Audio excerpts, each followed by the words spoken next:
All right, friends. Whether you're watching this live or you're watching this in replay, hi, friends. We're back. We're online. We're not in Williston, but we wanted to hop in and say hi, answer any questions that you might have. We'll also drop all of our contact information in the notes on a replay here, just in case you've got questions that you have you just didn't want to ask or you couldn't make it here right away, and you wanted to ask those anyway. So that'd be great. Here's what I thought would be a nice agenda for the day, because we don't have 1.5 billion people in the wings, but I thought we would just kind of do a sort of around the horn sort of what's going on in the state of the state as you're seeing it currently, as it pertains to what we were talking about either at the Williston event or just things that have kind of popped up now that we're entering the fourth quarter officially. I think that might be a little bit of helpful sort of framework as we start. Those that are in the attendee role here, drop a question wherever you have it. Whether you want to put it in the chat, you put it into the Q&A box, whatever you want to do, drop a question. Anything. Storytelling, board management, navigation to grants, fundraising, anything in between. Look, whatever you want, we're going to come up with an answer for you. So if you've got a question, drop it in there. And we'll just kind of circle around the old room. We'll kind of get perspective and thoughts, and then we'll answer questions as they come in. So I'm going to pick on Lyndsay first. Lyndsay, give us the state of the state on your world as it currently turns. You're there. Gosh. Um, However you want to frame it out, whether you want to make a connection to the Wilson event or things have gone so cattywampus or right side up that you want to talk about whatever you want to talk about. And then we'll start there. yeah, no, that sounds great. I think one thing that's just really on my mind lately, Patrick, is this sense of kind of this sense of separateness that we sort of live in. And just in so many conversations I've been having with folks and how North Dakotans want to be good neighbors and we want good neighbors. And I continue to just like kind of hold on to that a little bit. And I'm personally trying to find ways to serve as, a bridge across differences and things like that. I've always considered myself that. I actually used to say when I took the job at the Bush Foundation, my intent there was to serve as a bridge between North Dakotans and, Bush as a funder. And I continue to say that that's why I'm in this role. But I'm trying to expand and think about that a little bit differently. At Bush, we've been, trying to do some exploring and learning about othering and learning about that sense of belonging that so many people need. And we're still, just sort of living in the results of what happened during the pandemic. And I think a lot of us still self-isolate, me included. And, so I'm trying to think of different ways that I can be a better bridge rather than just, inviting in echo chambers to keep hearing the things that I think or the things I believe. I'm trying to really find ways to come together with people. And I actually am so lucky right now. I'm working on a due diligence project. Someone who will remain unnamed, applied to us, and I'm doing the due diligence on it right now. And I just have a ton of energy behind it because it's all really centered around belonging and bringing people together and having this, civil discourse and having more of the civic engagement. And I'm just really jazzed up about this idea. And I think there are way more people who want to do things like that than people who still want to say, who still want to other people. And we all do it, whether we mean to or not. But I'm just really getting a lot of energy in the last 3 weeks in a lot of community conversations I've been having with North Dakotans. And I'm just really excited about that. I love that. And I just kind of bounce that off too. I think with the inundated AI everything, I think people are going to just literally go right back to trying to people as much as possible. I think the authenticity, looking at somebody in their eyes and looking across the table from them as a coffee date, I think that's going to be the most valuable piece of skill set ever. Your soft skills that we talked about for years and years and years are like, this is nice to have. I hope you're a good human. Those are the hard skills of the future now that we have AI everywhere. And I think people are going to double down on a lot of that stuff. And I'm kind of here for it because I think we get a lot more done that way than we do kind of gauging ourselves here on the interwebs only. So I like that we were in person, and I think that doubles down on it. I love that a lot. Max, I'm going to call on you for in a second. So you get to go. What are you hearing? What are your state of the state? What are your thought processes? What do you got for us? Yeah, so we are coming into both the most exciting and the scariest time in fundraising. And this time is one of my favorites of the year. And it is really because fall has like such unique energy. Not only are we getting our pumpkin spice realness, we have our cozy sweaters on. I just had to take off my cozy sweater because we haven't quite figured out the HVAC in this place yet. But fall has such a unique energy in the nonprofit space because it's really not about planting anymore. It's not about starting to tell those stories. It's all about the harvest. And we know about that in North Dakota. And it's really that shift from curiosity to commitment, from I like what these folks are doing to now I want to be a part of making that happen. And a lot of organizations spend spring and summer introducing their story and building trust and showing impact. And fall is that time where we get to turn that trust into action. And it's really where we extend the invitation to those folks to participate. Because anytime we're inviting a donor in, we're not saying, will you give me money? What we're doing is we're inviting them into our mission. At TellWell and in the TellWell Trust funnel, we call this the engage season. And it's when we invite people into the story. The feeling that we're trying to create is really, I want to be a part of this. I want to be a part of this because that's the difference between asking for a donation and offering up an opportunity. So really, to piggyback on what you guys just said, what's really working in nonprofit fundraising right now is clarity and authenticity.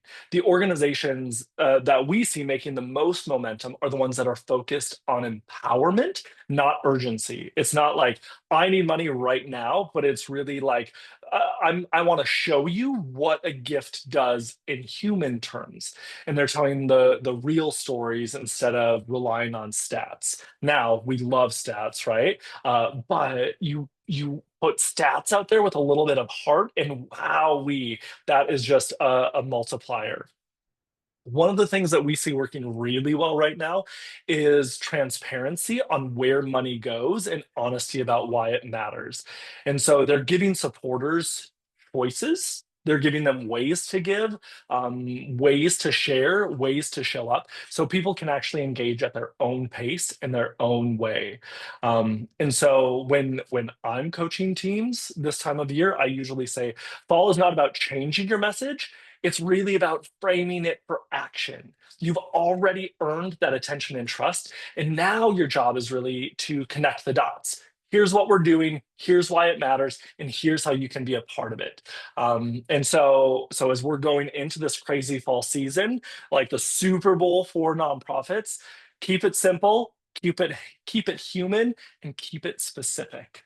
So that's where I'd leave us with the state of the story right now. Yeah, brilliant. And again, just to emphasize the need to pay attention to what Max just said is that, again, individual donors are falling off of a cliff. We're seeing 15%, if not more, attrition rate coming out of annual giving. It's a bloodbath for annual giving.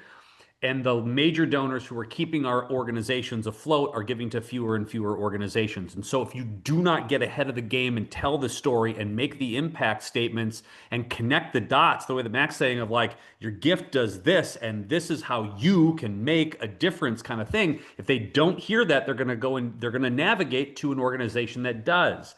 And I think it's really important that we spend an inordinate amount of time trying to recoup and maintain our donor levels as much as possible. If you have a net zero loss of donors, you are doing better than 98% of organizations across the board. So keep that attrition rate as low as possible, and you do it through exactly what Max just said, is you have to tell and lead with a story, and you don't have to, everything can't be chaos all the time.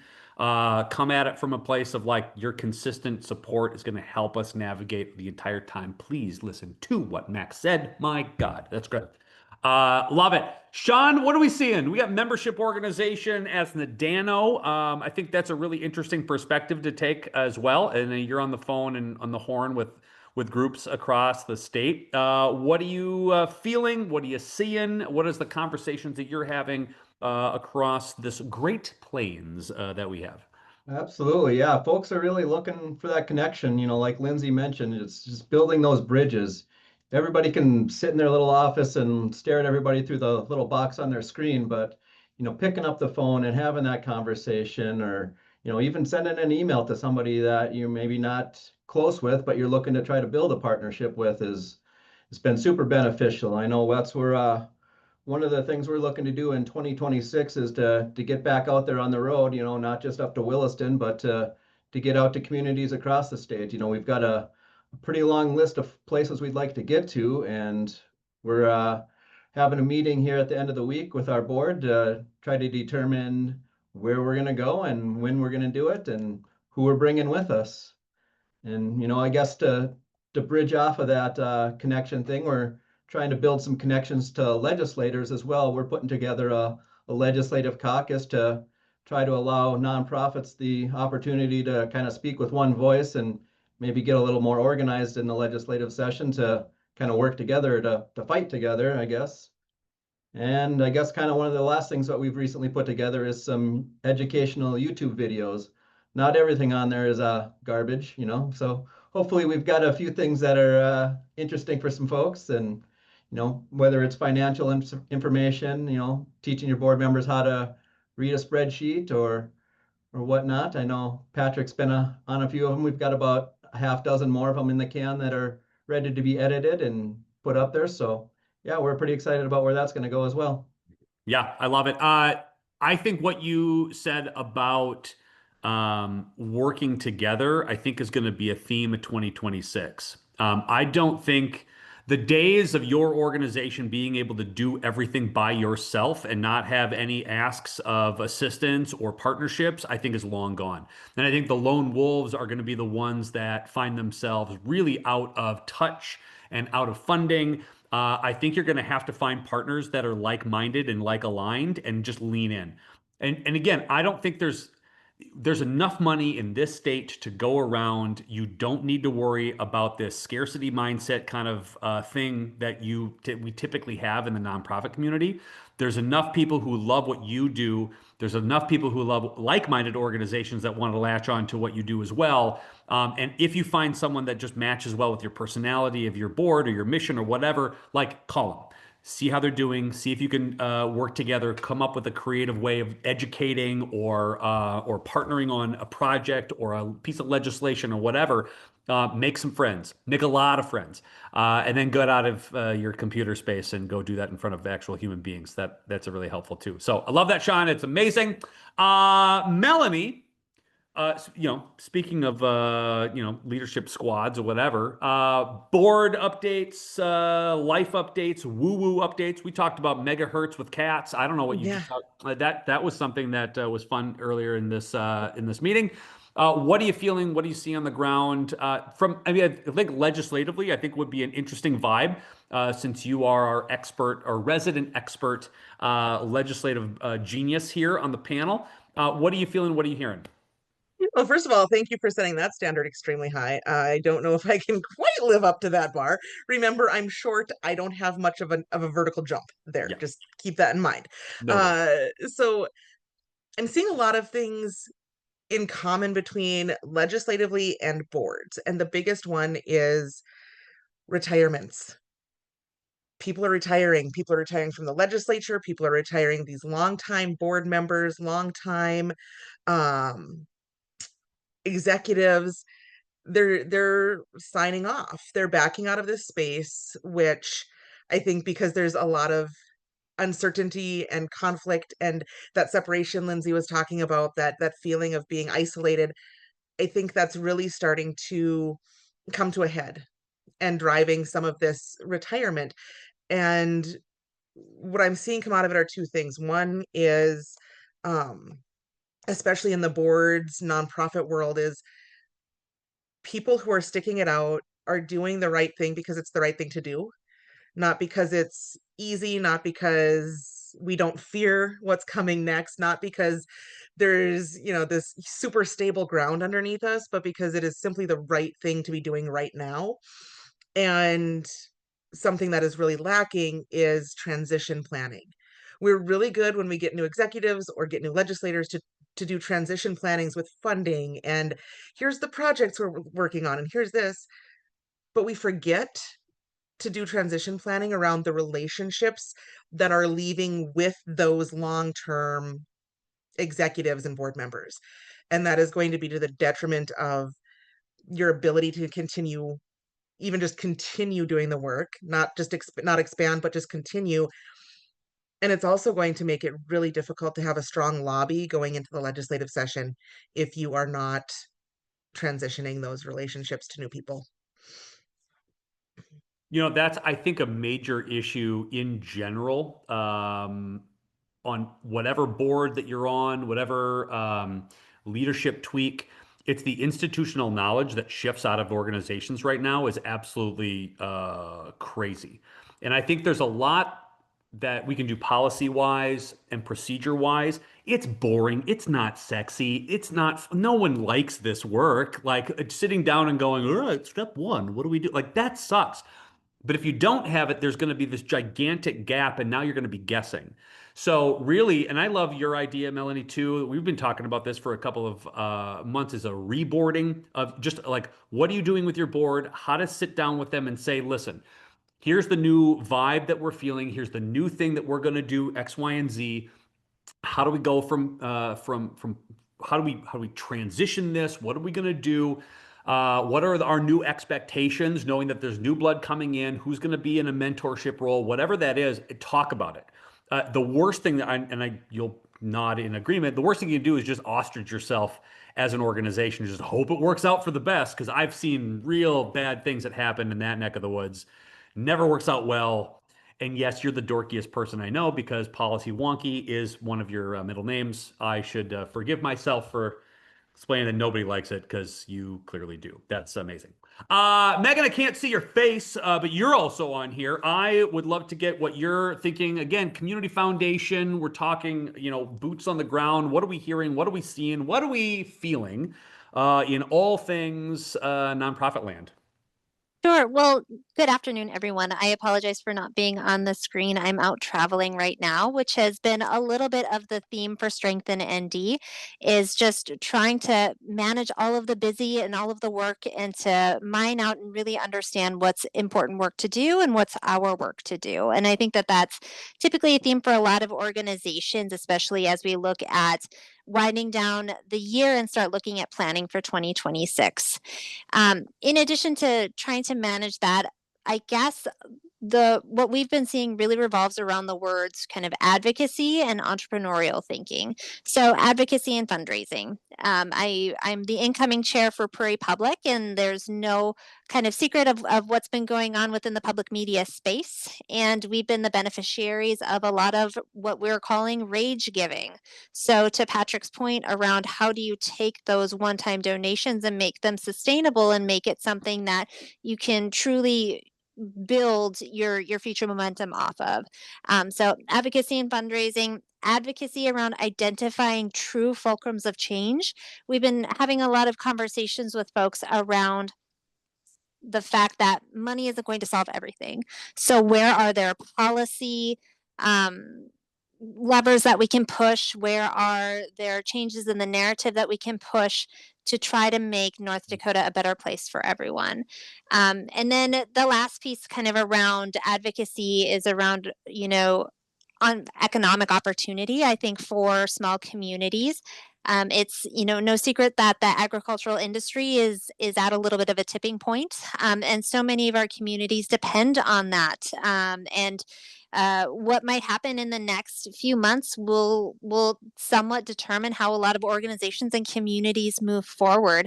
And with that kind of advocacy around economic opportunity is thinking entrepreneurially, and how do we cultivate our own opportunity that is not necessarily dependent on outside factions, but is really something that the community itself can control, or the organization itself can control.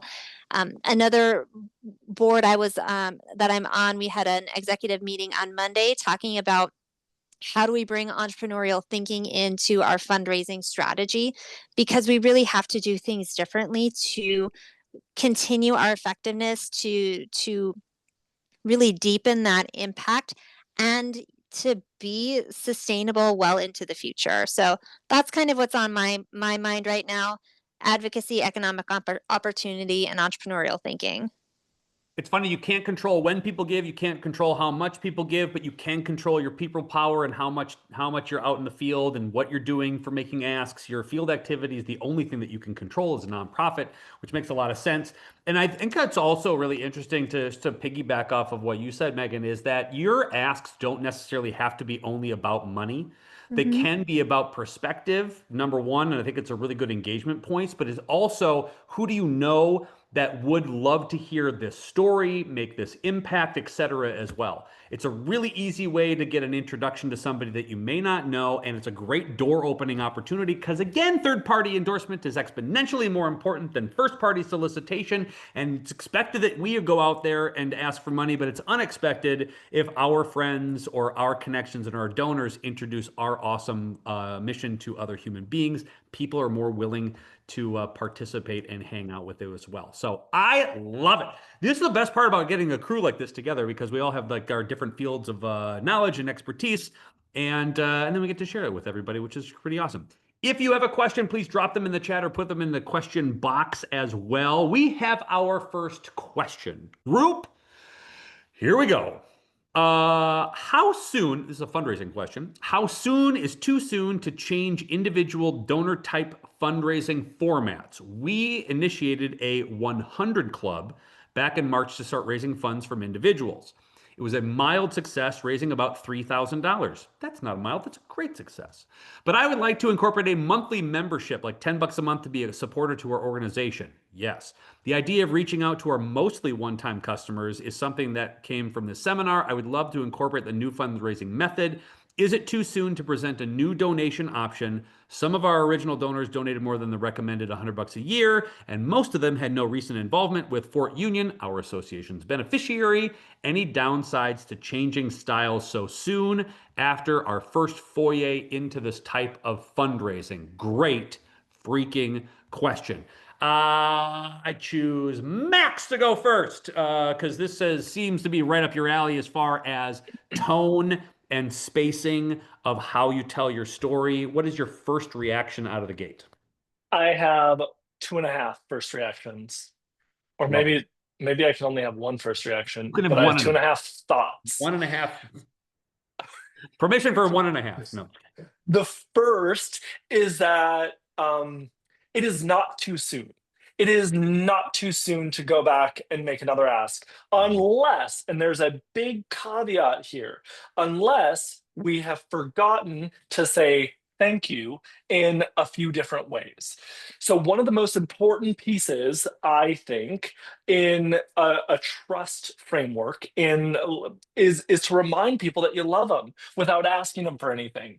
And so as you go through and you identify all of those $100 donors, if they gave $100, that means the likelihood that they have $10 a month to give on top of that is probably pretty high if they gave a one-time donation of $100, or some of them with more than $100. So now is a really incredible opportunity to say, hey, here's what we did with that thing, making the connection back to that original ask. Here's what we did with it. And now we appreciate that so much. We want to invite you further into the story and to maximize that impact even more.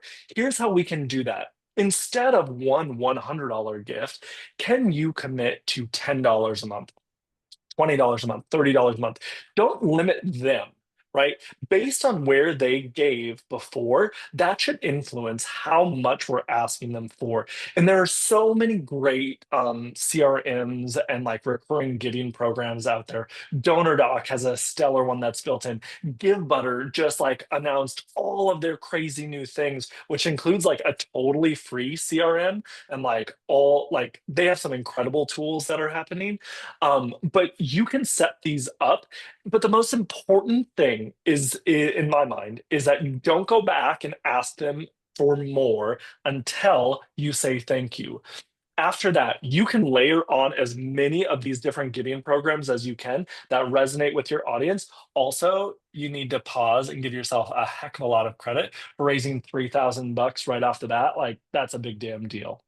Yeah, for a brand new program, that makes a heck of a lot of sense. And again, I think even to your point, Max, how dare you assume they don't want to give more?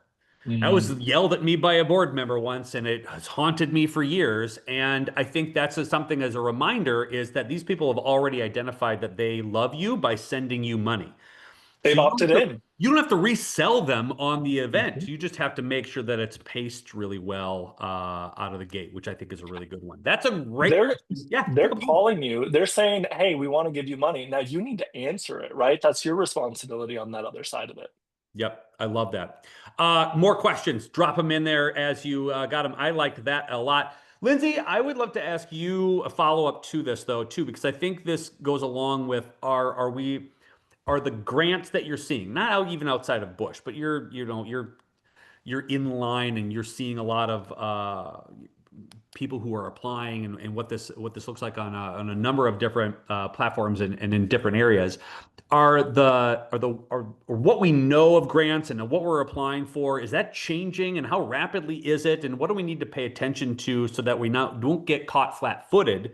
Because speaking of change, as far as like new rules and regulations and twitches, is there anything that we need to be on the lookout for as a nonprofit? Do we need to have our ears to the ground a little closer? What are some of the things that you're hearing from granting organizations in general?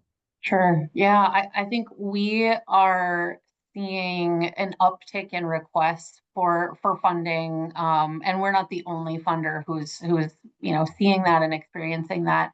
And I think for my advice, or maybe what I'm observing for nonprofits, is I would really be thinking about doubling down on what it is you're seeking. I know, I mean, I've been there before. I've led an organization before, and I've been on the grant seeking side. And there is these moments of panic that set in, and it's like we've just got to apply for whatever we can. We're trying to keep employees employed. We're trying to keep our services in place for families and communities, and but I think it's a really good time to even step back and just double down on what is the work, what is mission specific, and what are funders? Is this really the right funder for you? Where are you putting your energy? I think that's really where I would, encourage people to really decide where they're going to put their energy right now, rather than trying to make their work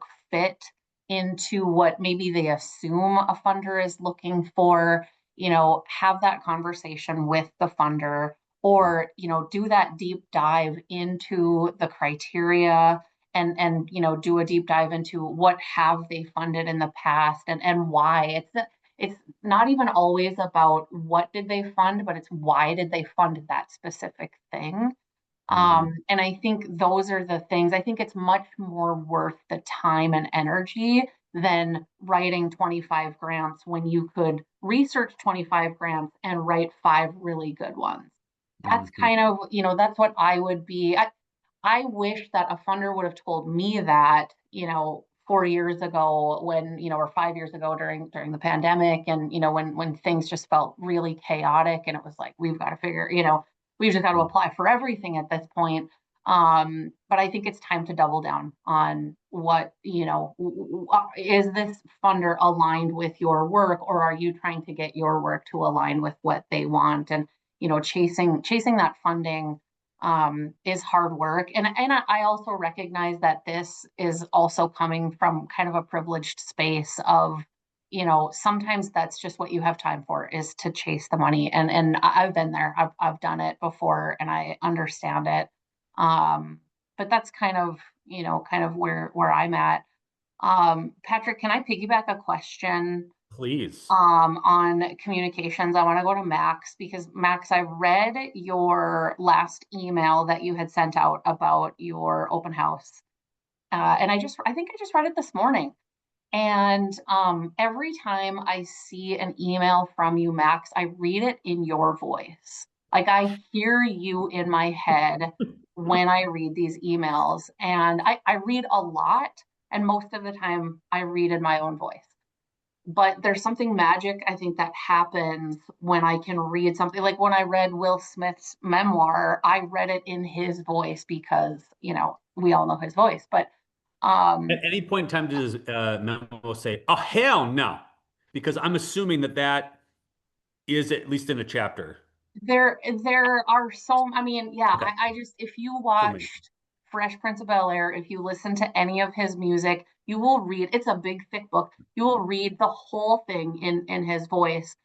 And I think that there's just something really, I don't know, you're just really, like, you're so in touch, Max, with people. And I've obviously had this privilege of knowing you and hearing you, and so I can read it in that voice. But I want to just touch on like this authenticity that you've really created in your writing, that I think sometimes, especially for new executives coming in, or new leaders coming in, they feel like they've got to fit a particular mold in how they write or how they come across, or like we have to be really, really professional, or we have to sound like the previous director, or we have to sound like the board, or we have to, you know, whatever. And I'm curious, like, how you embrace that, and how you would encourage other people to just really embrace that voice of the organization, of the leader, of, you know, whoever is writing or doing a podcast. Like, how do you capture that voice and be authentic without feeling like you have to code switch or be a certain way when that's not really the way you would share information? Well, it takes a lot of making a fool of yourself for a while. And what there's something really magical that happens when you show up and you don't try to impress people. This was a speech coach moons and moons ago that was like, the moment that you are trying to impress people with your knowledge, you will fall flat on your face. But the moment they see you as a real human, and like they get to experience the messy middle with you, and they get to experience an emotion with you, it doesn't have to be every emotion. I certainly don't want people to experience every emotion that I'm going through. That would be a roller coaster. But the moment they get to experience one emotion with you, suddenly you're connected because you're creating a little bit of area for trust to grow. Think about your best friendships. They did not start because you were both perfect right off the bat. Oftentimes it's like, it's we had this weird experience together, or like one of my best friends, her name is Erica, and one of our favorite experiences that we tell people today is like, she turned around the first day of choir, and she was like, because we were choir nerds at Concordia, and she turned around, she didn't know me, she had never met me before, and she's like, "Hey, what's your name?" I said, "My name's Max." "Cool, we're gonna be best friends." And I was like, "Okay, crazy." And like, didn't really talk to her again for like a couple of weeks. But what was fascinating was, in that moment, what she did was she opened up a little bit of emotion. She opened up a little bit of vulnerability, and she did it with a little bit of humor and a little bit of caring. But what she said is, "You're invited into this." Funny enough, what, 15 years later, we we're housemates. We have a dog together. Like, we're still like best friends. And what's so fun about that, as an example, is that all it took was one little opening with real emotion to say, like, "You're invited in here, you're safe to be a human here." And I think that is what so many organizations are missing in this. And it is so easy. And I love AI. I think AI takes me from it starts my day at 30 miles an hour. But what AI is really crappy at is having emotional moments that connect with people because it's too perfect, right? AI is so perfect that it can't show up with a coffee stain, right? It can't get too warm. It can't be like complaining because it's cold outside or because I don't even know what happened. So thank you, first of all. Maybe this is like third of all because I'm talking about all kinds of things and I'll stop talking in a moment. But this is something that I love to coach people on. It's like, how do you translate your speaking voice and the voice that you're going to be using in conversation? How do you translate that into writing? Because the moment people feel that connection, there is automatic trust built. Because the moment that they are seeing, they're reading something on the website and then they have a conversation with you and it doesn't feel like the same thing, there's automatic friction and there's an automatic sense that says, I can't trust this. And so when you write like you talk, and what I do, I oftentimes will just use voice memos for this and I'll have it transcribed, and then I will use AI to be like, help me clean it up but keep my authentic voice.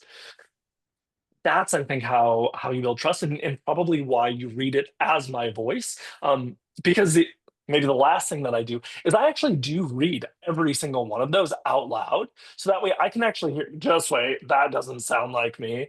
Right now, I'm in the writing process with a great dear friend and editor named Lana, and one of the things that I'm actively doing is reading through every edit that she's making, and I'm like, that's way too big of a word for me. I would never say that word. We gotta rework that to make sure that it continues to feel authentic. So Love it. And Ilana gets a shout out, which is amazing. Lana's So incredible. to piggyback off of what Lyndsay said, and I got a question. This is kind of for Megan because it's the code switch.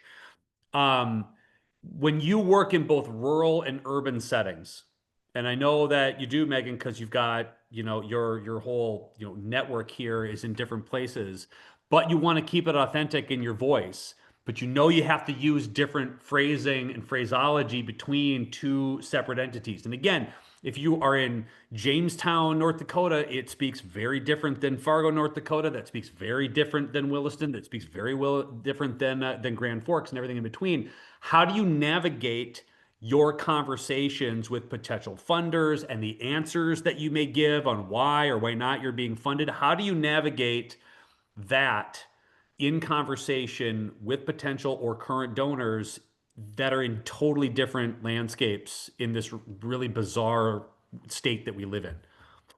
Yeah, so that's a great question, and I think I learned really early on, or rather, it was told to me really early on that being prepared and rehearsed doesn't mean that you aren't being authentic, or that doesn't mean that you can't be yeah, just kind of authentic in what you're saying. So a part of it is what was touched on earlier of who's the funder that I'm speaking to, or who's the donor that I'm speaking to, and what facet of the diamond of strength and ND are they most interested in and why. So really knowing and understanding that intention or their interest from the start is helpful. And certainly there are words that when you're in the cities or DC, you can say that you can't say in North Dakota and vice versa. And that just is a big part, I think, of being authentic is having a high level of self-awareness and an awareness of others in the room, and trying really hard to even rein in, you know, as I'm saying this, it sounds like I'm talking out of both sides of my mouth, but being prepared and knowing who you're speaking to and why, and also just being aware of any bias that you're holding, and aware of any bias they might be holding toward you. So a lot of it is that preparation piece. A lot of it is being self-aware and just really trying to, as you move into that conversation or move into that pitch, trying to understand what's the message that I really want to get across that's going to resonate the most with them, and that will then really determine the language that is utilized. And I think I don't use I don't use the right words or great words all the time. I think one of the things that saves me quite often is that reservoir of goodwill or grace that is shown on me. And you get that reservoir of goodwill or grace shown to you because you give that to others. So just making sure that you don't write somebody off because they said the wrong word or referred to people in an incorrect or outdated manner or whatever the situation may be, and just really understand that people are people. And I think you can get away with a lot if you've got passion for doing good and a passion for what you're doing. I think people will make sure or will look past some follies or guffaws that you have if they can see, okay, this person is just a good person trying to do good things. Like, let's just cut them a little bit of slack. But then again, you have to show that to other people as well. And then code switching, it's well known that we are the Bush Foundation's community-based grant making partner, and there's been a lot of work that we've done as community-based grant making partners across North Dakota, South Dakota, Minnesota, and the Native nations that share geography to make sure that we break down some of the terminology that's often utilized in the Twin Cities to make it relevant and to make it resonate with people who live out on the plains or who live in rural and remote spaces. And with that comes a lot of intention of, so what do we actually mean by innovation? What do we actually mean by creative community problem solving? And I think sometimes folks use words without fully understanding what it means to them. So that was a long ramble to say that being self-aware, giving grace will help you receive grace, and just being thoughtful about what is the message, what's the definition, what's the terms that you're hoping to get across, and how do you be mindful of how you communicate them to the folks that you're hoping to engage. Yep. I love the permission to be passionate. I think is one of the things that everybody who is listening to this in a nonprofit organization, it's a-okay to love what you do. And you're going to find like-minded human beings who are going to latch on to you as well. That actually is a follow-up question though to you, Melanie, is what are some words and phrases that we need to be on the lookout for as we are engaging not only the public sector, but in some of the government entities that we are dealing with on a fairly regular basis, it seems. And again, I come from a Fargo perspective where, if you're downtown and you're talking about X, Y, and Z, you are going to get run through the mill at city council. But if you say something differently out in other necks of the woods or even in Bismarck itself, what are some of the pitfalls we need to make sure that we are at least self-aware about, to per Megan's suggestion, when we are talking about fundraising, talking about our story? What do we need to be worried about that you're hearing that are either no-nos in the legislature, or we got to work around and use some good words and go call Max for some new words? Or what do we need to be at least self-aware about when we are doing some fundraising, asking and marketing, etc.? I think to the first part, I'll address the most controversial side of that first, which is the no words.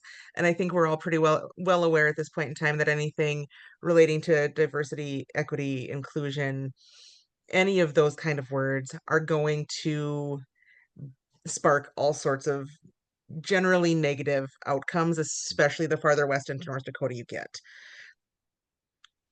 But I want to caution everybody not to let that, like Megan said, don't put up your blocks and your blinders because of that reaction. Because if you come at it from a different way, you're going to find out that if you talk to the rural and frontier folks out in Western North Dakota and you tell them, we just want to make sure everyone has a place at the table. We're doing this to include everybody. It's all about, if you're doing healthcare work, we want to make sure that what we're saying works for everyone. And to be able to do that, we have to have everyone at the table. And that's all it really takes to bridge that gap without using any of those hot button words that are going to put their defenses up immediately. It's about finding those ways, those workarounds, really, with how you talk about the hot button issues, because people aren't looking to just exclude out in Western North Dakota because they get it. And this is the other piece of that, that I see more often than I really wish I did. And that is, people from Fargo, Grand Forks, the cities, Metro, all of those things on, they come into rural spaces and try to dictate what rural needs. If you are going into a rural space to fundraise or to get advocate voices or any of those things, you need to approach it just like you would any other underrepresented population. Ask for a seat at the table. Ask what's going to be most beneficial. You're not going to go into a county where there are fewer than one person per square mile population density and tell them they need a level 4 trauma center. They most likely need 4 more large animal vets, more than they need a level 4 trauma center. But if you're not asking the questions, you're not going to find that out. And so really bringing in that open-mindedness to what is being experienced in rural, and in turn providing that open-mindedness to what they're bringing to the table. Yeah, this is really good parallel to the question we just got, which is, what's worked to convert rural donors who are skeptical of national narratives or political influence today, right? So good storytelling, transparency, that's key. How do we bridge the gap to almost convince rural donors of our good programs and who they serve when the national discourse has been more influentially negative towards NGOs and nonprofits? This is a great question. I'm going to take this just for the first part, which is storytelling is great and it's absolutely crucial, but now you got to show them what the impact of your organization is going to do. You can't just tell them, because they're hearing 1.5 million different things. They are inundated with social media. They're looking for, the algorithm is totally churning up things to rage bait you about everything. Your goal is to get into the rural community and go have this conversation, be extremely transparent with them to say, hey, listen, Shawn, here's what our organization does, and here's what it does locally. Here's what it does to your neighbors. This is what it does to you and I and everything in between. That discourse right there negates everything that people see online immediately, because then they associate your conversation, your personable, your hyper-personalized relationship, and the donors are going to change. And I once you make that personal connection, once you make that face-to-face, that meeting, once you're answering everything in real time and you're not giving talking points, you're actually giving them real-time impact stories of like, your dollars do this, makes your rural community better because of this, this, and this. You don't have to fight it anymore. The word that I didn't necessarily, that kind of triggered me in my brain for the question is that how do you convince them?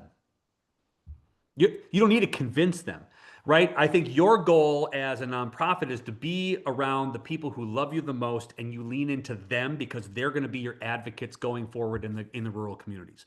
Find your champions, find your cheerleaders, find your rural banner flyers. Lean into them, ask them their perspective, get in front of them as much as possible, empower them to go out and have conversations with you, have them open doors, and all of a sudden this becomes a lot easier, rather than you trying to come in and going, listen to me, and you're trying to do that work. And Shawn, I want to talk to you about this too, because you have the very close relationship with our national office at NDANO, or at least the nonprofit association out in the DC.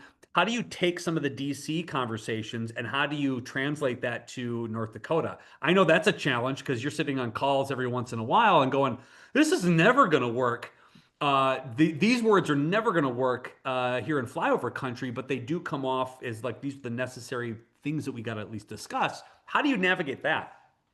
Absolutely. Yeah. I mean, North Dakota Association of Nonprofits is a member or an affiliate of the National Council of Nonprofits. And it is a tightrope that I'm walking, I guess, sometimes is, they're have initiatives, and one of their big things lately is lawsuits. They're suing the Trump administration on a lot of different things, and a lot of it is very beneficial for nonprofits. There's no way to argue that. But, people sometimes kind of get turned off by all the lawsuits. It's, whether they're right or wrong, it's, suing everybody doesn't appeal to a lot of people, I guess. So, I guess I can understand why they're doing it, but sometimes, some of the things that they're suing about, you're like, well, is this a good organization that they're trying to make sure the money goes to? There's no way to know all of that. There's just so much going on out there that you can't necessarily pay attention and have your finger on the pulse of everything. So I guess it's why it's kind of important to get those local relationships going and, concentrate on that versus, obviously you want to pay attention to that national stuff, but, sometimes it's maybe better to tune out sometimes. And here's what I love most about that. It's a reminder that you can't control everything. So you don't have to worry. Again, like Marcus Aurelius once said, you have the right to not have an opinion about everything. And it's okay to just sit in your world with those impacts and those things that you're doing and just make good and do well. Same thing that Megan said, like, what are you going to do great in your community today? And what are you going to prove that you're doing good? Sit there and live there. You don't have to go and get crazy with everything. It gets a little wonky after that. Okay, we got a couple of minutes left. I want to make sure that everybody gets a little final say in this piece here. I'm going to give everyone here an opportunity to say, what's the one thing that everyone can take away that they can do this week or next week, if you're super busy, but this week to make your organization more awesome? From your perspective, what is the one thing that they can go and take away? Lyndsay, I'm starting with you first. What's the one thing that people can do this week to make their organization more awesome? Oh my goodness. The one thing, I'm just gonna bring it back to these personal conversations. I would say find one person. It could be a board member, it can be a donor, it can be a friend, it can be a colleague, it can be a peer who works across the state for a different organization. Set up a call with them or call them and have a conversation. Maybe even ask for feedback and say, here's what I'm thinking, here's what I'm experiencing, and bring it back into, kind of having that conversation and find those ways to bridge across maybe similarities and, bridging across those differences. Because I think, and maybe you find someone who thinks a little differently than you or feels a little differently than you, because I think you find those commonalities to be able to work together. And I think it can also help quiet some of that noise that we've been talking about that happens in social media spheres and in the news. And I think everyone's looking for moments to just quiet that a little bit and just have some of these real conversations. So just have one real conversation this week with maybe a character that you wouldn't normally have that conversation with. Pick up the damn phone. I love it. Melanie, what's one thing that we can do to make your organization more awesome this week? I think Lyndsay stole mine, but I think I will take it into the legislative sphere, and I would challenge everybody to meet, like, go have a cup of coffee with one of the representatives or the senator from your district. Sit down and have a conversation, get to know them, and learn who they are as people before you come to them with an ask. Because that's where your true connection lies. Yes, love it. Megan, what is one thing that every organization can do to make their organization more awesome this week? It's super simple and has been overdone time and time again, but I do think looking at things through a lens of gratitude. It's really, really hard to be crabby or to feel overwhelmed or to commiserate with others when you come at it and say, how lucky am I that I get to do work every day that helps other people? Or how lucky am I to wake up and the electricity is on? Or how lucky am I to wake up and have indoor plumbing? Just those super simple things to get your day started in a great direction, and then to show gratitude as well to others who are helping you in truly the best profession that there is. Love it. Shawn, best thing that you can do as an organization. You can't say join NDANO, but you can say join NDANO. That's fine. What's the best thing an organization can do this week to be more awesome? Well, Lyndsay kind of stole mine, but I guess I'll kind of piggyback on that, is maybe do something that makes you uncomfortable. You don't want to call this person. You feel like there's going to be a confrontation there. Do it anyway. Make yourself uncomfortable. Get out of your comfort zone. Like, get on a webinar and talk to people that you don't know and make yourself uncomfortable. Do something that, it'll only benefit you. I mean, it can only help. Sure, you might make yourself a fool and bumble around and say a few words that, don't make a lot of sense, but try to get out there a little bit more, make that connection, I guess. I love it. Max, what can someone do right now to be more These are awesome? brilliant. These are brilliant things. And I'm going to say do one small thing this week to make giving easier. This could be like adding a monthly giving option to your donate page. Simplify the form. You don't need the birth dates of all of their children in order to get good information from them, or test a clearer thank you message. We love to say sometimes the most powerful thing you can do for fundraising is to remove the friction so people can say yes faster, and then you get to go and have great conversations with them. Patrick, we'll throw this back to you. What's one thing they Okay. can do this week? I'm going to say celebrate a damn win. We don't celebrate enough because we think it's bragging. Remind yourself why you do this work. And if you don't remind yourself why you do this work because you don't celebrate a win, how dare you? So, celebrate a win, celebrate with somebody else, celebrate with a teammate or somebody in the public square. Do something to remind everybody that you're doing awesome work. That would be. I want to give a shout out to Anna. I want to give a shout out to Christy. Who are the brains behind this operation. Number one, they're pretty amazing. I would be, that'd be great. Yes, The High Five Habit by Mel Robbins. Yes, also let them read that book. You'll find out that your board members don't really mean you that harm. Let them. Megan, thank you. Melanie, thank you. Lyndsay, she had to hop off early. Thank you. Max, thank you. Shawn, thank you. I hope you guys enjoyed this. If you're watching this live in the replay, do great things today. You guys are amazing. And again, if you have any questions, we didn't get to it, or that you just like wake up in the middle of the night, you got a question, send us a note. We will answer it. You guys are great. We'll see you soon. Bye.